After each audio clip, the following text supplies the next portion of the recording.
Hey guys what's up, कैसे हैं आप लोग। मेरा नाम है नीरज और आप देख रहे हैं हमारा यूट्यूब चैनल नीरज और क्लासेस। और आज हम एक बहुत ही अमेजिंग टॉपिक पे, बहुत ही रेलेवेंट और करंट टॉपिक पे बात करने वाले हैं। और कहीं ना कहीं मुझे लगता है कि आप लोग इससे ज़रूर हिट हो रहे होंगे या सफ़र कर रहे होंगे, और नहीं करें तो कम से कम देख लो कि कहीं हिट हो ना जाओ। इसलिए काफ़ी रेलेवेंट मुद्दा है इस समय। प्रोफेशनल्स भी इस समय इसके बारे में थोड़ा सा परेशान है, और स्टूडेंट अगर आप हैं तो मैं तो बोलूँगा स्टूडेंट है तो ज़रूर ज़रूर ज़रूर ज़रूर देखिएगा, ताकि अपने फर्म में थोड़ा सा शाइन कर पाएंगे, अपने सीनियर्स को गाइड कर पाएंगे। और चार्टर्ड अकाउंटेंट हैं या कंपनी सेक्रेटरी हैं या किसी भी और प्रोफेशन से रिलेट करते हैं, then guys for the first time आपको ऐसी वीडियो चैनल पे मिल रही है, ज़रूर देखिए और सबके साथ शेयर कीजिए। आज हमारे साथ जो स्पीकर हैं, he is chartered accountant C S Sachin Gupta ji, और he is from V S D and associates. और हम आज बात करने वाले हैं, अब हम बता देते हैं, अनरेगुलेटेड डिपॉजिट स्कीम के बारे में। इसका ऑर्डिनेंस 21 फरवरी 2019 को आ चुका है। It is with effect from 21 फरवरी 2019। ये स्कीम जो है, ये ऑर्डिनेंस जो है, ये चल चुका है, एप्लीकेबल हो चुका है। लॉ ऑफ लैंड में बोलूँगा कि टेम्पररी लॉ ऑफ लैंड जो है वो बन चुका है। सचिन से मेरी बातचीत हुई पहले इस वीडियो से पहले, तो दो तीन बातें मैं आपको पहले से बता देता हूँ। बड़ी मुश्किल से मैं इनको यहाँ पे लेके आया हूँ, he is a camera shy person, but फिर भी हम लोग ये आ गए हैं यहाँ पे सिर्फ आप लोगों के लिए। दूसरी बात ये कि तीन मेन मुद्दों पे मुझे बताया सचिन ने कि हम बात करेंगे। नंबर वन, हमें इस स्कीम को समझने के लिए जानना है कि what is deposit. Number two, हमें जानना है कि what is unregulated deposit. And number three, कि अगर अनरेगुलेटेड डिपॉजिट हम ले रहे हैं तो उसका इम्पैक्ट क्या होने वाला है। एंड जैसा सचिन ने मुझे बताया कि इसका इम्पैक्ट जो है वो उस व्यक्ति पे है जो डिपॉजिट एक्सेप्ट कर रहा है।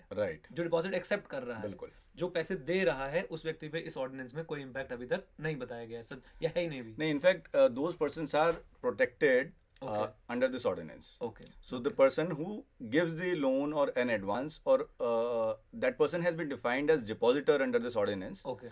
So that person is like protected Okay. in this ordinance. Okay. तो हम सबसे पहले इस ऑर्डिनेंस के बैकड्रॉप की बात करते हैं। क्यों, कब, कहाँ, कैसे, क्या हो रहा था देश में, जिसकी वजह से इस तरह के लॉ की जरूरत पड़ी, और वो भी ऑर्डिनेंस के थ्रू। जब ऑर्डिनेंस के थ्रू कुछ आता है तो मुझे लगता है कुछ इमरजेंसी सिचुएशन है, जो बहुत जल्दी में, मतलब पार्लियामेंट का सेशन नहीं था, उस हिसाब से उनको बनाना पड़ गया। ऑर्डिनेंस क्या है, एक बार आप लोग गूगल सर्च करिए और बताइए हमें कॉमेंट बॉक्स में, क्योंकि इतनी जानकारी आपको होनी चाहिए अगर आप एक प्रोफेशनल कोर्स या एक प्रोफेशनल आप हैं तो। सबसे पहले बैकड्रॉप सचिन, मतलब why this ordinance.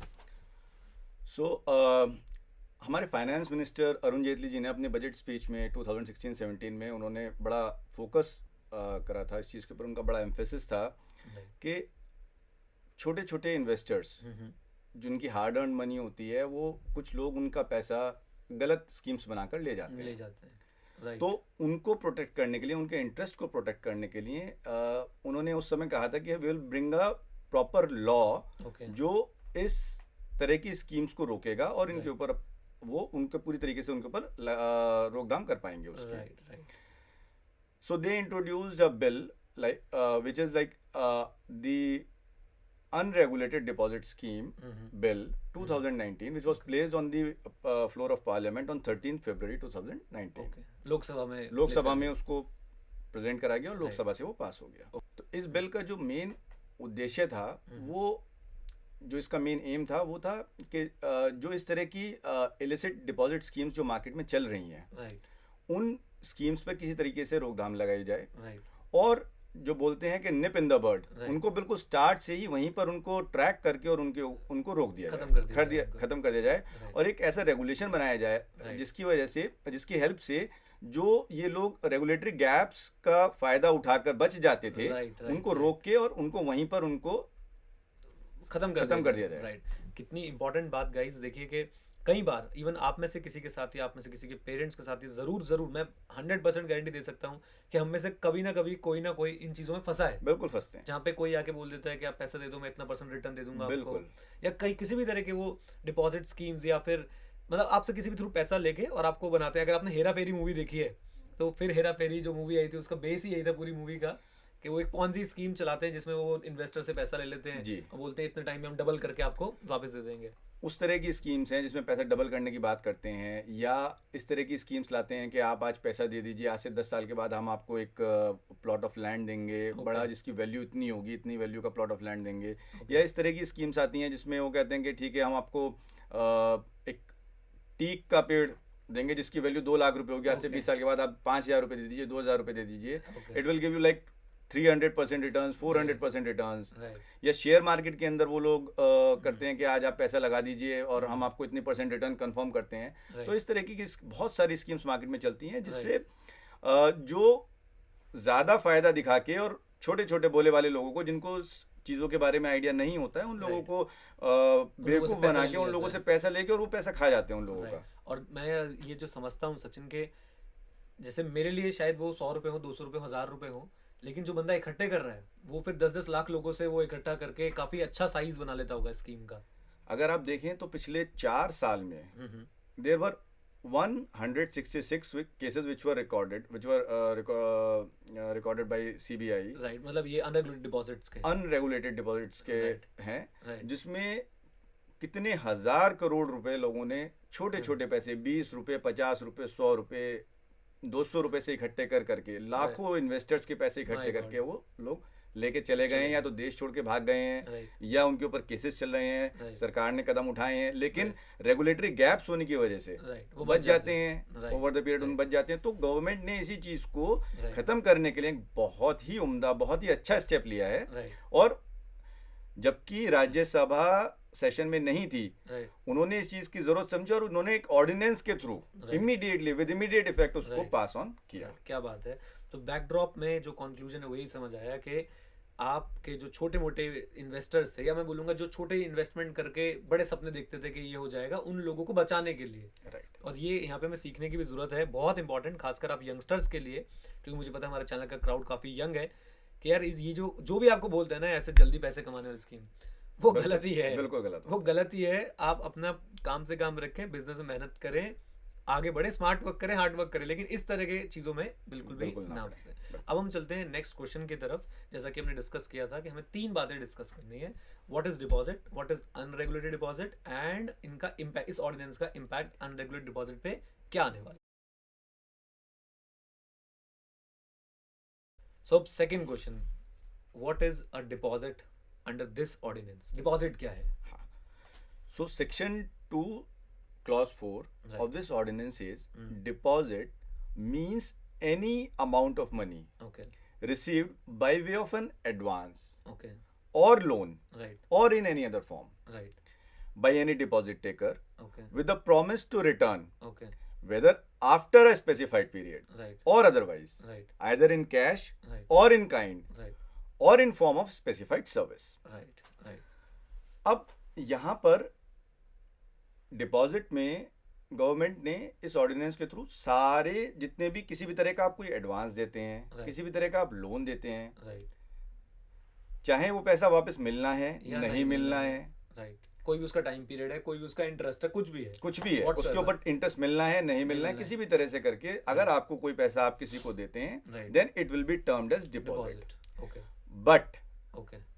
It will not include, हाँ मैं वही तो कहने वाला था कि अगर हम वो पढ़े तो डेफिनेशन बहुत वाइड हो गई। बहुत वाइड हो गई। राइट तो पहले तो गवर्नमेंट ने बहुत अच्छा स्टेप लिया है, इस डेफिनेशन को इस तरह से फ्रेम करा गया है कि जिसके Right. अंदर सारी चीजें इंक्लूड हो जाएं, स्वीपिंग नेचर की डेफिनेशन पूरा सब चीज उन्होंने Right. इंक्लूड कर लिया, क्योंकि Right. लोग नहीं तो फिर बाद में उसके अंदर लकुनाज ढूंढ के बचने की Right, कोशिश करते हैं। right. तो गवर्नमेंट ने कहा कि बाय डिफॉल्ट जितने भी एडवांस, राइट जितने भी लोन, राइट सब चीजों को उन्होंने इसमें इंक्लूड कर लिया। राइट, जैसे मतलब जो आपने पहले ही बताया था कि रेगुलेटरी गैप्स ढूंढने की कोशिश रेगुलेटरी गैप्स ढूंढने की कोशिश करते हैं, तो गवर्नमेंट ने उस चीज को खत्म करने की इसमें पूरी कोशिश Right. करी है, राइट और साथ में उन्होंने स्पेसिफिक एक्सक्लूजन्स दिए हैं राइट जिससे हमारे बाकी जो और डिपॉजिट्स हैं, राइट, जो और तरीके के डिपॉजिट्स हैं, वो जो इसमें कवर नहीं जो होते, जेन्युइन केसेस हैं वो डिपॉजिट में कवर नहीं होते। नहीं होते हैं। राइट तो deposit means right an amount which is received by way of advance or loan, Right. But right it does not include, right अब ये बहुत इंपॉर्टेंट है समझना, Exclusions. एक्सक्लूजन्स। ओके तो यहाँ पर बहुत क्लियरली उन्होंने मेंशन किया है कि any loan received right from a right banking channel right और अ कोऑपरेटिव बैंक राइट और any other banking company, right ठीक है।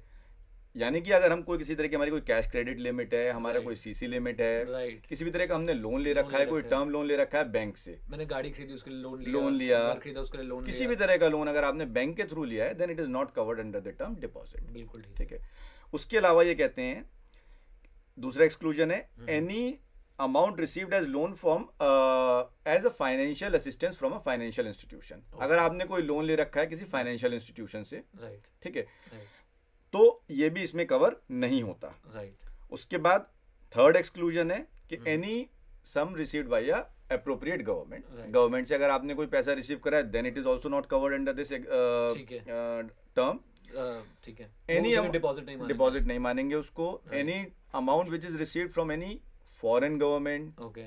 एनी फॉरेन कंट्रीब्यूशन, किसी Right. नॉन रेजिडेंट इंडियन से हमने कोई पैसा रिसीव करा है, Right. But it should be with in the purview of FEMA. Okay. अगर वो रेगुलेशंस फेमा की फॉलो कर रहे हैं Right, और right, तब हमने रिसीव करा है then it is okay. Okay. अगर हमने फेमा की रेगुलेशंस फॉलो नहीं करी हैं Right. और तब हमने कोई पैसा रिसीव करा है then it will be covered under deposit. Deposit हो जाएगा। हाँ, ये Unregulated डिपॉजिट भी समझेंगे। जी, राइट, बिल्कुल ठीक है। डिपॉजिट हो जाएगा। Right. Any contribution received by a partner of a firm as capital contribution. Okay. ठीक है। अब यहाँ पर मार्केट में बड़ा इशू हो रहा है इस चीज का कि capital contribution has been allowed as an exclusion of deposit, right. लेकिन loan from partner has not been allowed as exclusion. Okay. So this is my personal view. Right. As per section 4 of the partnership act, right. it defines the term partner hmm. and firm, right. which says that a partner, a person who is doing a partnership business is a partner, Right. and they are collectively known as firm. Right. So many court cases they have decided that the partner and the firm are one and the same thing. Right. So what I feel is that any contribution given by the partner has been termed as capital contribution in this. So Right. loan is also covered under this Right. section. Right. Right. Right. तो loan partner जो है partnership firm को दे रहा है। हाँ, partnership firm को जो loan दे रहे हैं, अभी तक यहाँ पर इस चीज़ का बड़ा मार्केट में कंफ्यूजन चल रहा है इस चीज़ को लेके कि loan from partner has not been allowed as under this section as exclusion. Okay. However, the capital contribution has been allowed. Okay. But according to me, capital contribution and loan, they Okay. both are one and the same thing so far as partners and firms are concerned. This is my Okay. personal view. Right. However, Right. clarification is needed on this Right. thing. ठीक है। Then any loan received by the relatives of the partner, okay. or any loan which is received by the relatives okay. by an individual, Right. they are also excluded from the term right. तो मतलब मैं अपने deposit. Relative को loan देता हूँ, जी, या मैं अपने रिलेटिव से लोन लेता हूँ, तो भी हाँ। मैं डिपॉजिट नहीं ले रहा हूँ। हाँ। That is exclude from the definition of जी। डिपॉजिट। और मेरे ख्याल से प्री कंडीशन यही है कि डिपॉजिट नहीं है तो ऑर्डिनेंस एप्लीकेबल ही नहीं नहीं होगा। राइट। ठीक। ठीक है। इस तरह से any sum received by a buyer from the seller of a immovable property, okay. any periodic payment made by self helping groups, छोटे छोटे Right. ग्रुप्स बनते हैं जो आपस में कंट्रीब्यूशन करके पैसा इकट्ठा करते हैं और वो Right. पैसा एक दूसरे विद इन मेंबर्स डिस्ट्रीब्यूट हो जाता है। Right. सो दोज covered नहीं वो है। भी इसमें कवर्ड नहीं है, those have Right. Been excluded. Right. ठीक है। Any amount collected for such purpose hmm. And within such ceilings as Right. May be prescribe by the state government. अगर स्टेट गवर्नमेंट कोई किसी चीज पर्टिकुलर चीज के लिए अलाउ करती है तो वो भी इसमें कवर नहीं है। Right. Now comes very important point, Right. which is an amount received in the course of and for the purpose of business okay. and bearing a genuine connection with such business. Okay, मैं बल्कि आपसे बात ही करने वाला था कि मैं business कर रहा हूँ, मैंने आपसे लोन ले लिया, तो मैं भी डिपॉजिट ले रहा हूँ या नहीं ले रहा हूँ? नहीं, नहीं ले रहा। आप लोन नहीं ले, आप डिपॉजिट नहीं ले रहे हैं। एज पर दिस ऑर्डिनेंस वो डिपॉजिट नहीं है। हाँ, as per this ordinance, it is not covered under the term deposit because it is for the genuine. It should bear a genuine connection with the business, right. and it should be for the purpose of the business. Right. अगर आप इन दोनों चीजों को satisfy कर रहे हैं then Right. it is excluded from the term deposit. Right. ये बहुत इंपॉर्टेंट है। और इस लाइन के आते के साथ ही जितने भी मार्केट के अंदर इस चीज को लेके डिस्प्यूट्स चल रहे हैं या Right. मिसकंसेप्शंस हैं Right. कि हमारे सारे लोन डिपॉजिट में कवर हो गए, वो Right. सब चीजें खत्म हो जाती हैं। उन्होंने बहुत क्लियरली बहुत अच्छे से एक्सप्लेन Right. करा हुआ है उस चीज बहुत को। जेन्युइन यूज केस भी है इस चीज का। भाई मैं एक बिजनेसमैन हूँ, मैं तो या तो बैंक से लोन लूंगा, राइट, मैं रिलेटिव से भी लोन लूंगा, बिल्कुल राइट, या फिर मैं चलिए मैं आपको जानता नहीं, मैं रिलेटिव नहीं, मैं आपसे भी लोन ले सकता हूँ, ले सकते हैं, राइट, बिल्कुल ले और मैंने सकते आपसे लोन लिया तो वो भी डिपॉजिट में काउंट नहीं होगा। राइट। मतलब सेफ साइड हो गया एक बिजनेसमैन, वो अपने business normal course of business के लिए लोन ले रहा है तो बस।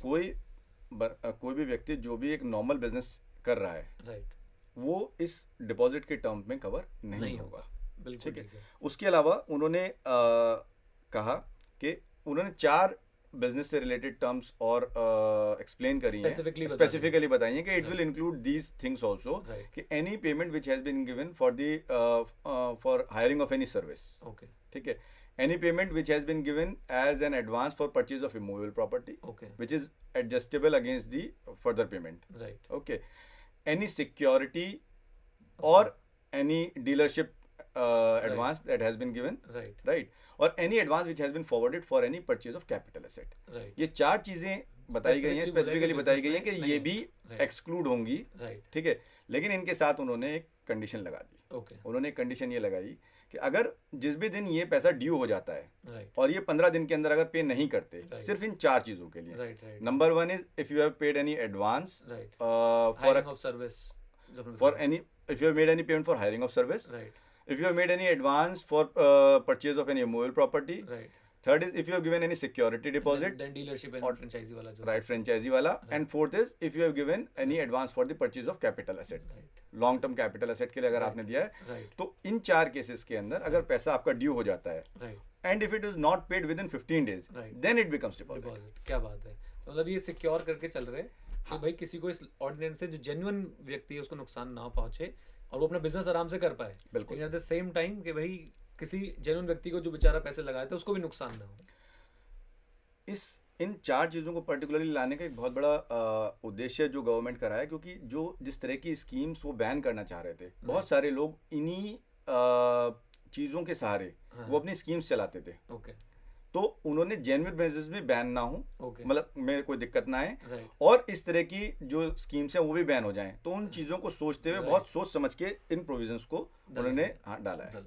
सो मैं एक बार इसको और रिपीट कर देता हूँ जो बात आपने बोली जी।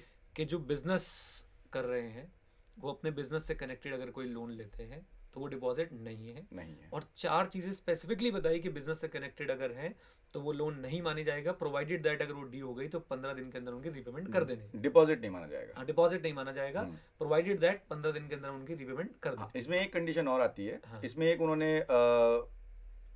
कंडीशन और लगाई है कि अगर कोई नेसेसरी आपने परमिशन लेनी थी उस बिजनेस को स्टार्ट करने के लिए और आपने ये पैसा पहले इकट्ठा कर लिया और लेकिन वो बिजनेस की आपको परमिशंस नहीं मिल पाई, right. Then also with immediate effect it will Right. Be termed as deposit. जैसे मैं एक एग्जांपल देता हूँ, एक रियल स्टेट डेवलपर है। Right. रियल स्टेट डेवलपर, हालांकि रेरा आने के बाद एक रेगुलेटरी एक और आ चुका है, उसके Right. आने के बाद आप पैसा नहीं ले सकते पहले, राइट। लेकिन मान लीजिए कोई आदमी पैसा इकट्ठा कर लेता है पहले राइट। और वो अपना रियल स्टेट प्रोजेक्ट को परमिशंस के लिए अप्लाई करता है, लेकिन उसको परमिशंस नहीं मिल पाती, तो जितना भी पैसा उसने पहले इकट्ठा कर लिया है वो सारा का सारा डिपॉजिट डिपॉजिट में में आ करोगे, जाएगा। वो अनरेगुलेटेड डिपॉजिट में करोगे। अभी डिपॉजिट में अभी डिपॉजिट में कवर होगा, unregulated deposit is the separate thing. Right. Right, वो हम आगे देखेंगे। जी। सो क्या आप डिपॉजिट का हमारा मीनिंग जो है वो कंप्लीट होता है कि व्हाट इज डिपॉजिट? हाँ, तो डिपॉजिट में अब ये चीज़ बिल्कुल क्लियर है, लॉ बिल्कुल क्लियर है इस चीज़ के ऊपर कि कुछ चीज़ें हैं जो मैं स्पेसिफिकली मेंशन करना चाहूँगा कि कोई personal loan, right. Any loan taken for business, Right. Any advance given for genuine business, right. any personal loan taken, right. all these will not be covered under the term deposit. Great. Great, मतलब हम लोग अब इससे डरे ना, डरने की जरूरत डरने नहीं। की जरूरत नहीं, बल्कि वो लोग डरे जो ऐसे पॉन्जी स्कीम्स वगैरह चलाते थे, बिल्कुल। उनको डरने की जरूरत है। राइट। अब हम अपने थर्ड पार्ट की तरफ चलते हैं। अभी हमारा बैकड्रॉप हो गया, हमारा सेकंड पार्ट डिपॉजिट हो गया। Now we will discuss what is unregulated deposit. हम अनरेगुलेटेड वर्ड पे थोड़ा फोकस करते हैं। सो अब डिपॉजिट के आगे हमने एक वर्ड लगा दिया, अनरेगुलेटेड। मेरे ख्याल से सारा खेल इसी का है। बिल्कुल। Right. So, what is unregulated deposit scheme? As per Section 2, subsection 17, this has been defined under Section 2, subsection 17. Okay. An unregulated deposit scheme means a scheme or arrangement right. under which deposits are accepted okay. or solicited okay. by any deposit taker okay. by way of business okay. and which is not a regulated deposit scheme. Okay. So, इस definition के अंदर 3-4 keywords आए हैं. Right. Number one is deposit taker. Right. Now, first one is deposit, right. who accepts a deposit right. Now- और solicits। or solicits a deposit. right. तो deposit हमने discuss कर लिया है. Right. The other word is deposit taker. Right. Now, who is the deposit taker? Right. Any person who has been defined under this act as a person right. is a deposit taker. Deposit taker. Who accepts the deposit. Who accepts the deposit? हाँ, any person who accepts the deposit right. is a deposit taker. Right. ठीक है। अब यहाँ पर person की definition को उन्होंने explain करा और उस पर्सन की डेफिनेशन में उन्होंने तकरीबन सारे लोग इंक्लूड कर लिए हैं जिसमें इंडिविजुअल राइट, जैसे जैसे इनकम टैक्स एक्ट में definition same definition of the income tax act जो उन्होंने होती इंडिविजुअल, है एचयूएफ, सब चीजें firm, LLP, company, everything everything is everything trust cover होती है किसी भी फॉर्म ऑफ ऑर्गेनाइजेशन में आप अगर डिपॉजिट एक्सेप्ट करते हो, you are a deposit taker. Right. Right, ठीक है, ठीक है। तो अब हम बात करते हैं अनरेगुलेटेड डिपॉजिट स्कीम की।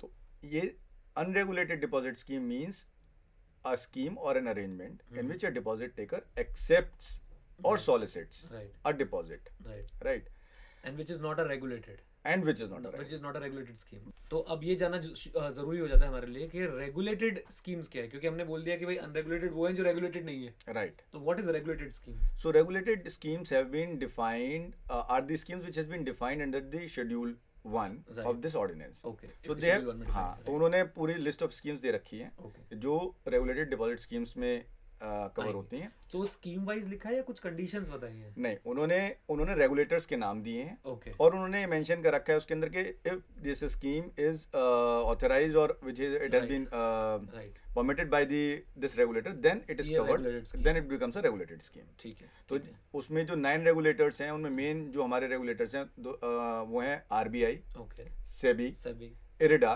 Okay, insurance, right, right, insurance regulatory हाँ। Development authority, right, national housing board, okay, then state and union governments. Okay. ठीक है, तो इस तरह से करके हमारे 9 रेगुलेटर्स हैं, right, registrar of companies MCA. Right, तो Right. ये 9 रेगुलेटर्स हैं और अगर कोई Right. भी डिपॉजिट स्कीम इनसे अप्रूव्ड परमिटेड है, अप्रूव्ड है, right. Then it is regulated deposit. Bottom line है कि भाई कोई भी ऐसी स्कीम आपके पास कोई लेके आता है तो आप सबसे उसका ये पूछे कि ये रेगुलेटेड है या नहीं है। राइट।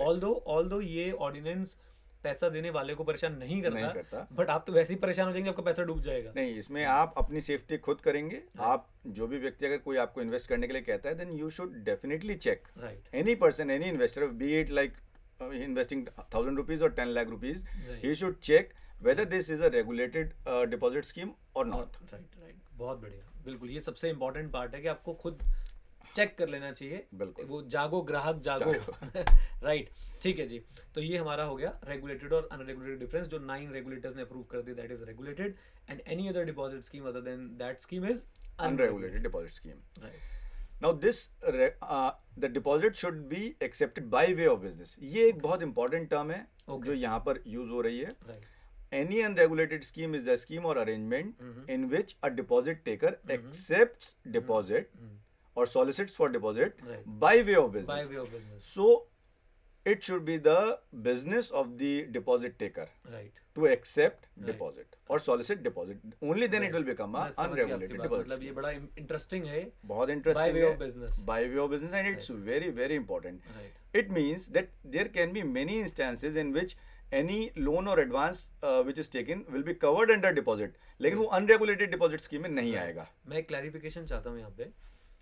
फॉर एग्जांपल, मेरा बिजनेस, मैं मान लेते हैं मैं सामान बेचता हूँ, मैं माउस बेचता हूँ, कंप्यूटर बेचता हूँ, मेरी नेहरू प्लेस में एक शॉप है, राइट। मेरा बिजनेस है और मैंने उस बिजनेस को चलाने के लिए लोन लिया है, तो वो हम अभी डिस्कस कर रहे थे, वो डिपॉजिट की डेफिनेशन से बाहर है। बिल्कुल बाहर है। लेकिन अगर मेरा बिजनेस ही डिपॉजिट्स लेना है राइट। और अब मैंने अप्रूव नहीं कराई स्कीम और लोगों से मैंने डिपॉजिट लिया, then I am squarely getting covered under this unregulated deposit deposit. Scheme. Okay, okay, इसके अलावा जैसे मैं आपको और एग्जांपल देता हूँ, जैसे एक पर्सनल लोन है, आप एक फ्रेंडली लोन लेते हैं, राइट, ठीक है। अब फ्रेंडली लोन बिजनेस लोन में कवर नहीं होता, राइट, तो it can come under the purview of deposit, बिल्कुल ठीक बात है। right, but Right. it is not a unregulated Unregulated deposit deposit. scheme because the purpose or the person who is accepting this loan उसका काम deposit हाँ, लेना नहीं। Deposit लेना नहीं बहुत है। बढ़िया, बहुत ठीक बढ़िया। है। ये बहुत बड़ी क्लैरिफिकेशन है, यस। क्योंकि इससे मुझे लगता है कि आम आदमी को बहुत डर हो रहा होगा कि यार मैंने पैसा ले लिया अगर किसी से। So there is a lot of confusion in the market regarding this कि ये कहाँ कवर हो रहा है, कैसे पता चलेगा कि हालांकि ministry of finance they have clarified by tweeting that all the individuals or any personal loan it is not covered, लेकिन लिखा कहाँ पर है? राइट, ये लिखा यहाँ पर है। राइट, समझ गया आपकी बात, समझ गया। मतलब ये टर्म अगर किसी को समझ आ जाए, ये तीन टर्म्स जो हमने तीन चीजों डिस्कस करी, जी। तो मेरे ख्याल से ऑर्डिनेंस की एप्लीकेबिलिटी पे काफी क्लैरिटी आ जाए। बिल्कुल आ जाती है। Okay, so now we are done with the unregulated deposit scheme. Right. अब हम इसका इम्पैक्ट डिस्कस करेंगे कि बिल्कुल। क्या इसका इम्पैक्ट होने वाला है और कैसे ये अब जो टेकर्स हैं उन्हें क्या करना चाहिए, और जो पैसा देने वाले हैं उनके लिए तो खैर क्लियर सिचुएशन है कि भाई सोच समझ के रेगुलेटेड स्कीम में ही आप पैसा लगाएं। जी पहले देख लीजिए वो कहाँ से अप्रूव्ड है या नहीं है। जो 9 रेगुलेटर्स हमने डिस्कस करे, जैसे IRDA, MCA, गवर्नमेंट्स हैं, एंड देन हमारे पास RBI है, सेबी है, वो 9 रेगुलेटर्स अगर अप्रूव है तो ही पैसा लगाएं। लेकिन जिन्होंने अभी लोन ले रखा है या लोन लेने की प्लानिंग कर रहे हैं, इस तरह की स्कीम चलाने की प्लानिंग कर रहे हैं, आप लोग इन अथॉरिटी से अप्रूवल लीजिए, बिल्कुल अप्रूवल लीजिए, उसी के बाद आप ये इस तरह की स्कीम्स जो है वो चलाएं। तो हमें एक लास्ट पार्ट में थोड़ा सा इसका इम्पैक्ट डिस्कस करते हैं, एंड देन हम वीडियो आपके लिए छोड़ देंगे। आप अपने जो कमेंट्स हैं, जो आप बताइए अपने व्यूज़ अपने कमेंट्स में रख के, और सबके साथ शेयर कीजिएगा। सो कंक्लूजन की तरफ चलते हैं, और अब डिपॉजिट टेकर्स की थोड़ी सी बात करते हैं। तो मैं डिपॉजिट टेकर तब बनता हूँ जब मैं आपसे डिपॉजिट लूँ या आपको इंड्यूस करूँ। राइट अच्छा, ये सिचुएशन बड़ी अजीब सी होती है। मतलब मुझे तो फिर हेरा फेरी वाली मूवी याद आ रही है ऑनेस्टली। तो उसमें क्या होता है कि एक एकदम भाई जैसे जो लोग होते हैं, उन्होंने अपना एक सेटअप बताया, और वहाँ बिपाशा बसु को बिठा देते हैं वो लोग कि Bipasha Basu is taking the deposit from the public. Right Akshay Kumar जाते हैं और बिपाशा बसु को वो डिपॉजिट दे के आते हैं, और बिपाशा बसु बोलती है इतने टाइम में डबल हो जाएगा। Bipasha Basu is an employ, right या बिपाशा बसु जो है वो, मतलब ऑब्वियसली वो उस डिपॉजिट स्कीम की ओनर तो बिल्कुल भी नहीं है। तो क्या वो डिपॉजिट टेकर की डेफिनेशन में कवर होती है? क्या उसके ऊपर ऑर्डिनेंस कुछ बोलता है, किसी तरह की पेनल्टी या कुछ भी? क्योंकि कई बार क्या होता है कि आप डायरेक्टली कंपनी को नहीं जानते हो, आपको कोई उसका एम्प्लॉय या कोई थर्ड पर्सन जो है वो इंड्यूस करता है कि आ जाओ यार चलो स्कीम में पैसा लगाओ, एटसेट्रा एटसेट्रा। तो उन लोगों के लिए क्या लाइबिलिटी है, कैसे हम लोग आगे बढ़ेंगे इस चीज़ पे? Yes you are right. यहाँ पर जब हम अनरेगुलेटेड डिपॉजिट स्कीम की बात करते हैं तो वहाँ पे बहुत क्लियरली मेंशन है right, if the person deposit taker is a person who accepts or solicits. Okay, accepts or solicits. Right so Bipasha Basu is soliciting. soliciting Right. she is soliciting the acceptance of deposit। Right और अगर किसी व्यक्ति को या किसी employ को Right. जिसको ये मालूम है राइट कि सबसे पहली चीज़ ये है कि सारे एम्प्लॉयज़ या जो भी लोग सॉलिसिट करते हैं they are also covered under the definition of deposit taker. Taker, okay, Right. Now whether they are liable or not right for this, they have they have clarified it that Right. if a person who is soliciting the deposit right does it knowingly, right where he knows or he does it with the malified intention, Okay. उसको मालूम है कि ये गलत है काम, right हम इस तरह का रिटर्न नहीं देंगे, right then he is equally responsible and he will also be treated as a deposit taker। Okay लेकिन अगर यहाँ पर अभी तक क्लैरिफिकेशन नहीं आया है, Okay. लॉ में भी अलग से कुछ नहीं लिखा है, लेकिन इंटरप्रिटेशन बिल्कुल क्लियर आ रहा है डेफिनेशन को पढ़ के राइट, कि अगर अननोइंगली है, उसको मालूम ही नहीं है किसी व्यक्ति को, Right. अब ये जो it is possible, yes, then it is possible, मतलब it is definitely possible. Normally क्या होता है मार्केट में इसी तरह के स्कीम्स चलती हैं, एक दूसरे से मेंबर्स बनते हैं, Right. जो मेंबर्स बनते हैं उनको मालूम ही नहीं होता है कि Right. पीछे सारा Right. काम गलत है। राइट। तो अननोइंगली अगर वो करते हैं then Right. It is okay, Right. उनके लिए सेपरेट Right. रिपरकशंस हैं जो बेसिकली भी यहाँ पे हम वो देखेंगे, इंटेंशंस देखेंगे। इंटेंशन। Right, यहाँ पे जैसे- अगर हाँ राइट, मैं समझ गया कि मेंस रिया जिसे हम बोलते थे, Mens evil rea. Intention, evil intention अगर है, मेलाफाइड इंटेंशन के साथ अगर काम कर रहा है, राइट जो आदमी आपको परसुएड कर रहा है इन्वेस्ट करने के लिए, अगर उसको Right. मालूम है राइट कि ये गलत काम है, right then he is equally responsible. Right then it will become question of fact कि उसे पता था या नहीं पता बिल्कुल। था। राइट, सो काफ़ी हमने डिटेल डिस्कशन किया, और मेरे ख्याल से इससे डिटेल वीडियो भी आपको इस टॉपिक पे नहीं मिलेगा। और जैसे और भी इस पे कुछ क्लैरिफिकेशन आती है तो I will request Sachin to make a video, और एटलीस्ट हम कुछ लिख देंगे। अच्छा सचिन, हमने जो ये नोट्स बनाए हैं कुछ, we will try to provide them. हाँ दे सकते हैं बिल्कुल। तो हम कोशिश करेंगे, कोई कमिटमेंट नहीं है भाई भी, कुछ अच्छा सा अगर इसका PDF बन पाए, क्योंकि कुछ हमने नोट्स वगैरह डेवलप किए थे, सचिन ने किए थे बल्कि, तो वो मैं आपके साथ ज़रूर शेयर करूँगा। अगर बन गए होंगे या हमारे पास कुछ शेयरिंग आ गया होगा इसका, तो इसी वीडियो के साथ नीचे डिस्क्रिप्शन और कमेंट बॉक्स में आपको लिंक दे देंगे, आप वहाँ पे जो है इसको देख सकते हैं। Right, so this is all, and I hope आपने एंजॉय किया। सचिन, आपका एक्सपीरियंस कैसा रहा फर्स्ट टाइम वीडियो रिकॉर्डिंग का? सो कभी कभी क्या होता है कि well versed with everything, but video first time Right. Shoot हो रही है तो थोड़ा सा कैमरा शाई हो जाता है। बिल्कुल। बट मुझे लगा कि बहुत ही अच्छा एक्सपीरियंस रहा मेरा तो, और आपने बहुत बढ़िया परफॉर्मेंस दी है, not to worry at all. My pleasure, my pleasure. Right, so काफ़ी मज़ा आया, and thank you very much. Stay connected, stay here, जय हिंद। और हाँ, सीखते रहें, क्योंकि सीखना बंद तो, आप देखते हैं हमारा चैनल थोड़ा बहुत ऐसे, हाँ बिल्कुल। तो हम बोलते हैं सीखना बंद तो जीतना बंद। जीतना बंद। क्या बात है, क्या बात है। चलिए guys, thank you, bye bye. अच्छा, एक छोटी सी बात मैं और बताता हूँ जाते जाते। सो सचिन का नाम आपने पहले सुना है चैनल पे, पक्की बात सुना है आपने, गेस करिए कहाँ पे सुना है। अगर आप रेगुलरली चैनल देखते हैं तो शायद आपने सुना तो होगा। रीना गुलाटी मैम से आप लोग मिले हैं इस चैनल पे, and Sachin is the husband of Reena Gulati ma'am, और जैसे भी आप So another way of introduction. right, another way of introduction. The GMCS story, Reena ma'am ने एक्चुअली वो स्टोरी बताई थी थोड़ी बहुत GMCS के बारे में, so उसको हम कभी और कवर करेंगे. That will be a informal story और उसको हम जरूर कवर करेंगे. Right. Okay guys, bye bye, take care.